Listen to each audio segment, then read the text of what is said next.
Hello guys, हम लोग देख रहे हैं करंट अफेयर्स को। तो करंट अफेयर्स में हम लोग स्टार्ट कर रहे हैं पहला टॉपिक। आपने देखा होगा ये कुछ जहाज टाइप का दिखाई दे रहा है ना। तो ये जहाज काफ़ी चर्चा में रहा है, आपको पता भी होगा कि नरेंद्र मोदी जी ने एक वाराणसी से सबसे बड़ा जहाज लॉन्च किया था, क्रूज जहाज, है ना। तो उसी के बारे में चर्चा कर रहे हैं हम लोग। तो कहता है पीएम मोदी वाराणसी में दुनिया का सबसे लंबी क्रूज एम वी गंगा विलास का, इस जहाज का नाम है एम वी गंगा विलास, जहाज का नाम है, शुभारंभ करेंगे। यानी कर चुके हैं ये, क्योंकि हम पुरानी करंट अफेयर्स को देख रहे हैं, क्योंकि जनवरी से हम लोग कवर करना है, जनवरी से। तो मोदी जी ने किया, कहाँ से किया? वाराणसी से किया है, ठीक है। और दुनिया की सबसे लंबी नदी, दुनिया की सबसे लंबी नदी, ये गलत बात लिखी हुई है यहाँ पर, है ना। दुनिया की सबसे लंबी नदी नहीं है, तो ये लंबी नदी बोल सकते हैं इसको। ये भारत की लंबी नदी है, भारत की लंबी नदी, दुनिया की सबसे लंबी नदी नहीं है। नदी क्रूज एमवी गंगा विलास का शुभारंभ करेंगे। तो ये सबसे बड़ा, यानी सबसे बड़ा जहाज है एमवी विलास। अब आगे आते हैं। 13 जनवरी 2023 को प्रधानमंत्री श्री नरेंद्र मोदी द्वारा वाराणसी में एमवी गंगा विलास पर दुनिया की सबसे लंबी नदी क्रूज सेवा का शुभारंभ करेंगे, ठीक है। सॉरी, दुनिया की सबसे लंबी नदी क्रूज सेवा है, ठीक है। यहाँ पर गंगा की बात नहीं कर रहे, हमने हमेशा गंगा नदी की बात कर रहे हैं यहाँ पर। तो सबसे लंबी नदी क्रूज सेवा है, ठीक है, क्योंकि दुनिया की सबसे लंबी नदी कौन सी है? वो तो नील नदी है, जो कि अफ्रीका में बहती है। आगे देखते हैं। यह लग्जरी क्रूज भारत और बांग्लादेश के 5 राज्यों में 27 नदी प्रणालियों में 3200 किलोमीटर से अधिक की दूरी तय करेगा। यानी भारत से लेकर ये बांग्लादेश तक जाएगा। एम वी गंगा विलास परिभ्रमण 62 मीटर लंबा, ये 62 मीटर लंबा, 12 मीटर चौड़ा और 1.4 मीटर के ड्राफ्ट के साथ आराम से चलता है। इसमें 3 डेक हैं। डेक मतलब होती हैं छतें, यानी कि जैसे आपका जहाज है ये, है ना। तो जहाज में 1 खंड, 2 खंड, 3 खंड, यानी थ्री, इन्हें को डेक बोला करते हैं। 3 डेक हैं। 36 पर्यटकों की क्षमता वाले बोर्ड पर 18 स्वीट हैं, जिसमें पर्यटकों को एक यादगार और शानदार अनुभव प्रदान करने के लिए सभी सुविधाएं लैस हैं ये। आगे कहता है, एम वी गंगा विलास की पहली यात्रा में स्विट्जरलैंड के 32 पर्यटक वाराणसी से डिब्रूगढ़ की यात्रा का लुत्फ उठाएंगे। तो पहली यात्रा में स्विट्जरलैंड से 32 जो पर्यटक आए हुए हैं वो जाएंगे। डिब्रूगढ़ में एम वी का विलास के आगमन की अपेक्षित तिथि 1 मार्च 2023 है। ये तिथि नहीं पूछता आपसे। ये तो काफ़ी इम्पोर्टेंट है, क्योंकि ये पर्यटक के लिए बेहद महत्वपूर्ण है। हम पता है कि जो भारत में इकोनॉमी है, पर्यटक का हिस्सा है, वो लगातार बढ़ रहा है, क्योंकि भारत में पर्यटन स्थल बहुत हैं, बहुत प्राचीन नगर हैं, है ना। तो ये पर्यटक से काफ़ी लेना देना है इसका, इसलिए पूछ सकता है। और ये ब्लू इकोनॉमी का हिस्सा है। देखिए ब्लू इकोनॉमी क्या होती है। ब्लू इकोनॉमी, जो जल होता है वो नीला होता है ना। तो जितना अभी हम जल से व्यापार करते हैं, जितना हम जल से आय स्रोत प्राप्त करते हैं, उसे हम बोलते हैं ब्लू इकोनॉमी। तो जैसे आपका मछली उत्पादन है ना, जहाज है, नाव है, समुद्री सैर है, पर्यटक जो समुद्र में जाते हैं, नाव से घूमते हैं, है ना, बोट चलाते हैं, ये सब जो होता है, ये सब आपका ब्लू इकोनॉमी का हिस्सा है। जो हमारा व्यापार होता है, अंतर्राष्ट्रीय व्यापार होता है, उसमें जो लाभ होता है, वो सब ब्लू इकोनॉमी का हिस्सा होता है। तो ब्लू इकोनॉमी के बारे में आपको पता होना चाहिए। पता चल गया होगा आपको। आगे आते हैं। आगे यहाँ पर हम बात कर रहे हैं, आप देख पा रहे हो चित्र में, है ना, बहुत सारे जवान खड़े हुए हैं जहाज के साथ, यहाँ खड़े हुए हैं, और यहाँ पर कुछ चित्र बने हुए हैं। अभी देखिए, ये सिंबल भारत का है, ये सिंबल किसका है? ये पाकिस्तान झंडे का है। ये सिंबल भारत का, ये पाकिस्तान, सॉरी पाकिस्तान नहीं, जापान के, जापान का है ये, ठीक है, जापान का। अब देखिए, तो ये कुछ युद्ध अभ्यास संबंधित है। कहता है भारत जापान वायु रक्षा सहयोग को बढ़ावा देने के लिए, यानी भारत और जापान की चर्चा हम अधिकतर करते ही रहते हैं, तो फिर से करेंगे, अभी आते हैं। वायु रक्षा सहयोग को बढ़ावा देने के लिए संयुक्त अभ्यास वीर गार्जियन 2023 को किया जाएगा, ठीक है। यानी गार्जियन अभ्यास जो होता है भारत और जापान के बीच होता है। तो यहाँ पर नया अभ्यास का नाम रखा गया है वीर गार्जियन। तो कहता है भारत और जापान 12 जनवरी से जापान के हायाकुरी एयरबेस में भारतीय वायुसेना और Japan air self defence force को शामिल करते हुए संयुक्त वायु अभ्यास वीर गार्जियन 2023 आयोजित करने के लिए तैयार हैं। अब देखिए, संयुक्त जो अभ्यास है, ये आपको नाम पता है आपको, वीर गार्जियन 2023, ठीक है। जापान की हम बात करते हैं। जापान का, जापान वर्ड मैप में आपको मिलेगा। ये विश्व का नक्शा दिखाई दे रहा होगा आपको, है ना। वर्ल्ड के मैप में जापान कहाँ पड़ता है? एशिया में पड़ता है। तो एशिया हमारा ये वाला क्षेत्र है ना, ये क्षेत्र हमारा एशिया का है। तो यहाँ पर ये पड़ता है जापान, है ना। जापान के जो 4 बड़े-बड़े द्वीप हमने बताए थे आपको, हैकोडा सबसे ऊपर पड़ता है, फिर होन्शु सबसे बड़ा द्वीप है, फिर शिकोकू पड़ता है, फिर क्यूशू पड़ता है। तो ये जापान के उत्तर से दक्षिण की तरफ क्रम ये द्वीप हैं। सबसे बड़ा द्वीप जो है जापान का वो कौन सा है? होन्शु, जिस पर इसकी राजधानी स्थित है। ठीक है, तो अब देखते हैं हम अभ्यास के बारे में। जापान की राजधानी पता होनी चाहिए आपको, है ना। और जापान में सबसे बड़ा ज्वालामुखी जो था वो भी बताया था आपको। अब देखिए, 26 जनवरी तक चलने वाले संयुक्त अभ्यास का उद्देश्य देशों के बीच वायु रक्षा सहयोग को बढ़ाना होता है। अब देखिए, ये सब चीज़ें तो फालतू ही लिखी होती हैं, ये सब आपको पता चीज़ें होती हैं। इतने बड़े हो गए हैं आप, है ना, पहली बार पढ़ रहे होंगे तो बात अलग ही, लेकिन जब पढ़ते पढ़ते इतना अभ्यास हो जाता है। अब देखिए, वैसे कॉमन सेंस वाली बात है कि अगर वायु अभ्यास हो रहा है तो सीधी सी बात है कि वायु रक्षा सहयोग को बढ़ावा देना होगा, है ना। अगर जल अभ्यास हो रहा है तो जल में रक्षा सहयोग बढ़ाया देना होगा। स्थल अभ्यास हो रहा है तो स्थल में रक्षा सहयोग बढ़ाना बढ़ावा देना इसका उद्देश्य होगा, है ना। तो ये सब चीज़ें तो आपको कॉमन सेंस है, तो इतना आपको पता ही होता है। ठीक है, आगे आते हैं। करा वायु अभ्यास में भाग लेने वाले भारतीय दल में 4 SU-30 MKI, 2 C-17 और एक IL-78 विमान शामिल हैं। ये सब विमान के नाम हैं ये होंगे, जबकि JSDF 4 यानी जापान की डिफेंस है ये, F2 और 4 F-15 विमानों साथ भाग लेंगे। अभ्यास वीर गार्जियन लंबे समय चले आ रहे दोस्ती के बंधन को मजबूत करेगा और दोनों वायुसेना के बीच रक्षा सहयोग को रास्ता बढ़ाएगा। अब चित्र में देखिए, ये हमारे भारतीय आर्मी के बारे में लिखा हुआ है ना। तो आर्मी की यहाँ पर बहुत सारी चीज़ बैठे हुए हैं। तो यहाँ से देखिए निष्कर्ष क्या निकल के आएगा, मतलब हमारे लिए क्या निकल के आएगा। टॉपिक तो ये है कि NCC, नेशनल कैडेट कोर, गणतंत्र दिवस शिविर 2023 में 19 मित्र देश के कैडेट भाग लेंगे। यानी देखिए, NCC जो गणतंत्र दिवस 2023 होगा वहाँ पर 19 देशों के कैडेट भाग लेंगे। लेकिन हमारे लिए ये इम्पोर्टेंट नहीं है कि ये कितने देश के भाग लेंगे। हमारे लिए वो इम्पोर्टेंट है कि जहाँ जहाँ के देश के लोग आएंगे, यहाँ से क्वेश्चन कोई नहीं बनेगा, लेकिन आपको वो देश कंप्लीट होने चाहिए जो यहाँ पर लिखे लिखे मिलेंगे। अब देखिए, सभी देशों को देखेंगे। 1 महीने तक चलने वाले इस कैंप में सभी 28 राज्य, 8 केंद्र शासित प्रदेश की 710 लड़कियों सहित कुल 2115 कैडेट भाग ले रहे हैं। यानी सभी राज्यों से भी आ रहे हैं। सभी राज्य तो आपको पता ही होने चाहिए, है ना। अगर आपके सामने इंडिया का मैप खुला हुआ है तो यहाँ के सभी राज्य जो हैं ये आपको पता होने चाहिए, है ना। राज्य तो आप देख ही लेंगे, है ना। फिर भी मैं एक बार दिखा देता हूँ कि कौन सा राज्य कहाँ पर पड़ता है। तो देखिए, ऊपर जो है आपका ये लद्दाख है, जम्मू कश्मीर, हिमाचल प्रदेश, उत्तराखंड, पंजाब, हरियाणा, यहाँ पर दिल्ली पड़ता है। उत्तर प्रदेश, म- राजस्थान, यहाँ मध्य प्रदेश पड़ेगा। बिहार, झारखंड, वेस्ट बंगाल, सिक्किम ये ऊपर पड़ता है। अरुणाचल प्रदेश, इतने को क्षेत्र को हम पूर्वोत्तर कहते हैं, ये पूर्वोत्तर कहलाता है। ठीक है, अरुणाचल प्रदेश, नागालैंड, मणिपुर, मिजोरम, त्रिपुरा, असम और मेघालय। इसके बाद आगे ये दक्षिण भारत है हमारा। महाराष्ट्र, छत्तीसगढ़, उड़ीसा, तेलंगाना, कर्नाटक, गोवा, आंध्र प्रदेश, है ना, और तमिलनाडु, और ये केरल हो गया। ठीक है, ये हमारे राज्य हैं। तो राज्य तो आपको दिख गए होंगे, बहुत ज़्यादा राज्य नहीं है, 28 राज्य हैं और 8 केंद्र शासित प्रदेश हैं, तो ये आपको पता चल गया होगा। लेकिन जो कंट्री हैं वो ढूंढने में आपको प्रॉब्लम होती है, लेकिन उनकी बात करते हैं अभी।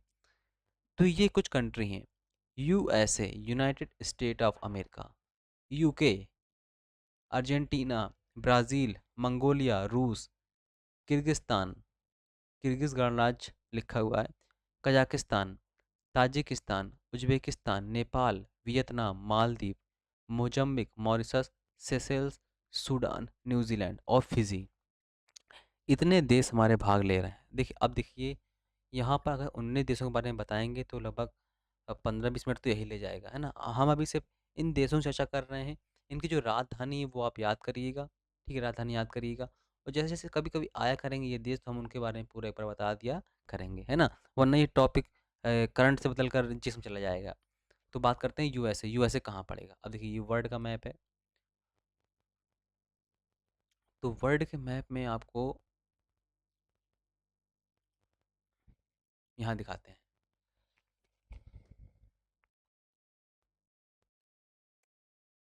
ये जो आप देख पा रहे हैं ये है USA, United state of America, ठीक है। यूएसए में झीलें महत्वपूर्ण है, राजधानी महत्वपूर्ण है, बहुत सारी चीज़ें महत्वपूर्ण है, ये कभी हम चर्चा करेंगे, अभी नहीं कर पाएंगे। ये यूएसए, इसके बाद यूएसए का ये भी पार्ट है, ये आपको पार्ट दिखाई दे रहा होगा, ठीक है। तो ये पार्ट भी यूएसए का ही है। इसके बाद अगला जो राज्य है वो है आपका यूके और अर्जेंटीना। तो यूके जो है आपका वो ये है, इस जो भारत में कब्जा किए रहा है, यानी यूनाइटेड किंगडम। यूके ये हो गया। अर्जेंटीना आपको ये साउथ में दिखाई दे रहा होगा, ये है अर्जेंटीना, ठीक। इसके बाद ब्राज़ील, मंगोलिया। ब्राज़ील ये है, जस्ट इसके ऊपर ही है, ये ब्राज़ील है। मंगोलिया चाइना के ऊपर है, ये स्थित है, दिखाई दे रहा होगा आपको, ये है ना। एटलस जो है एक बना के हमने उसमें टेलीग्राम में डाल दी है, तो वहाँ से आप डाउनलोड कर लीजिए, जिनके पास नहीं है या नहीं खरीद पाते हैं, तो एटलस से वहाँ पर पड़ी हुई है, इतना साफ साफ तो उसमें दिखाई देगा कि आपको ये सब चीज़ें दिखाई पड़ जाएंगी। इसके बाद मंगोलिया हो गया। रूस, किर्गिस्तान। रूस ये आपको दिखाई दे रहा होगा कि ऊपर बना हुआ है, ये रूस है ना, ये रूस है। विश्व का सबसे बड़ा देश रूस ही है, ठीक है, ये रूस। अब किर्गिस्तान की बात करते हैं हम। तो किर्गिस्तान जो है, आपको थोड़ा जूम करना पड़ेगा, यहाँ पर आपको थोड़ा जूम करना पड़ेगा। देखिए, क्या मैं ऐसे बता देता हूँ, आप एटलस में देखिए ज़रूर। भारत के ऊपर पाकिस्तान, पाकिस्तान के ऊपर ताजिकिस्तान, ताजिकिस्तान के ऊपर पड़ेगा वो किर्गिस्तान। ये जो सिटी है, ये जो देश है, ये किर्गिस्तान है, ठीक। ये कजाकिस्तान है।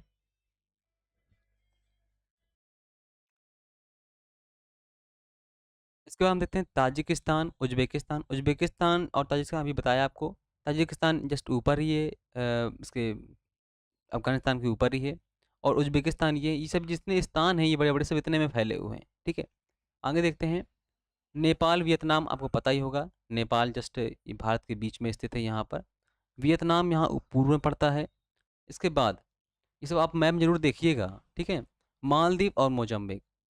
मालदीव आपका यहाँ पर द्वीपीय देश है, ये मालदीव, ठीक। मोजम्बिक यहाँ फ्रंट में पड़ता है, ये है मोजम्बिक, ठीक, अफ्रीका में पड़ता है।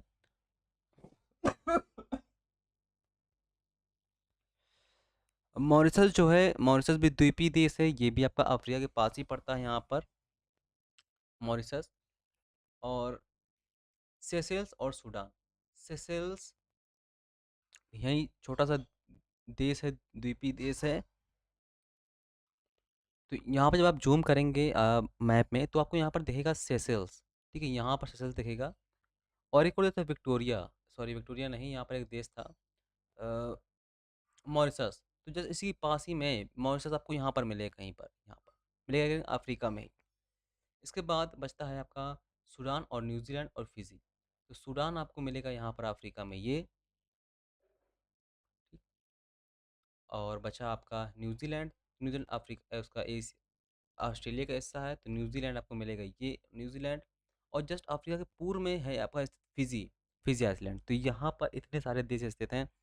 तो इन सब की जो राजधानी है, राजधानी देख डालिए, ठीक है। और इनकी स्थिति कहाँ कहाँ पर, इस हमने आपको दिखा दिया, तो मैप जरूर देखिए।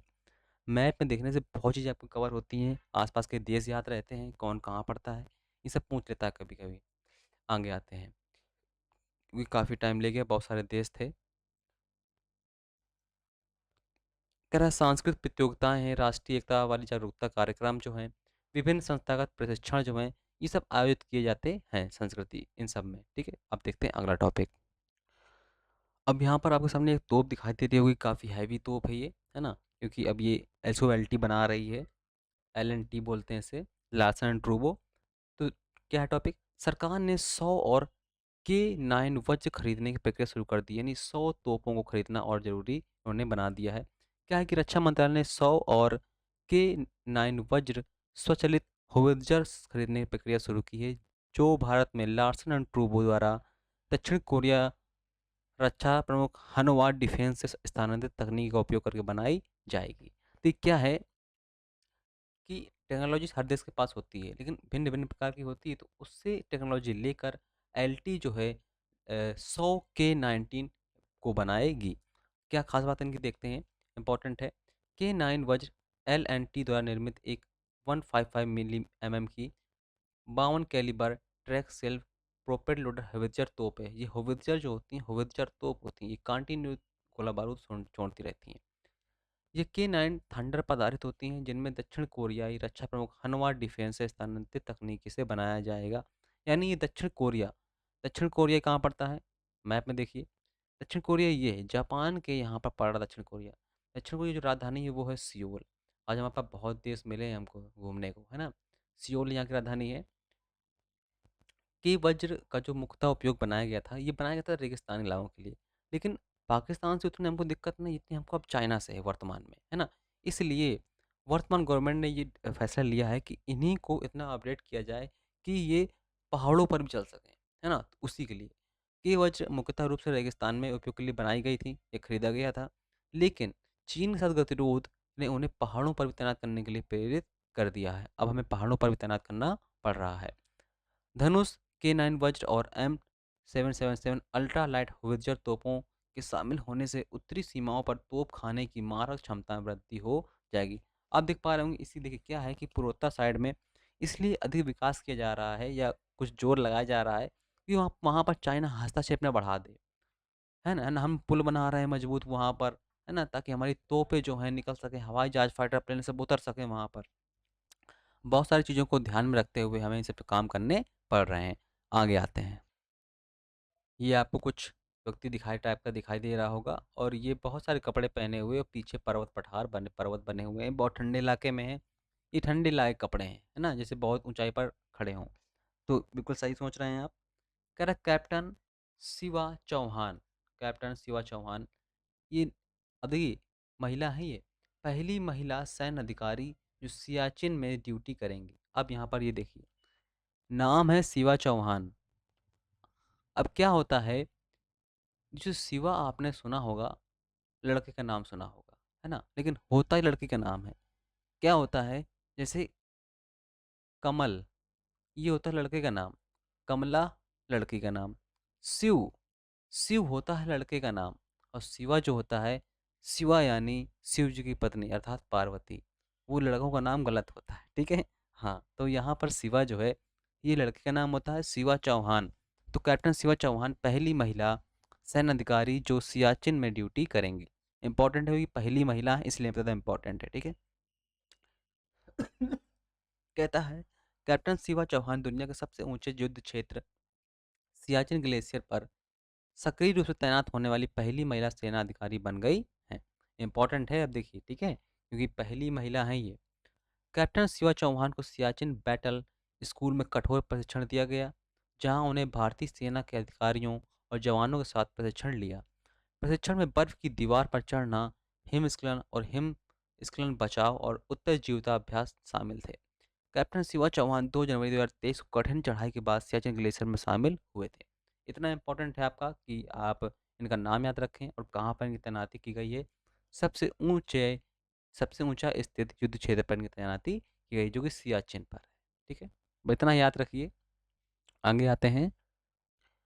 यहाँ चित्र देख पा रहे होंगे आप कि काफ़ी पुरानी तस्वीर है, बनाई गई है। वैसे पुराने ज़माने में तस्वीर खींची नहीं जाती थी, कैमरे नहीं थे। तो राष्ट्र आधुनिक आधुनिक राष्ट्र भारत की प्रथम महिला शिक्षिका सावित्री बाई फुले, ये ज्योतिबा भाई फुले की पत्नी थी, को 3 जनवरी को उनकी याद में उनकी जयंती पर याद किया गया।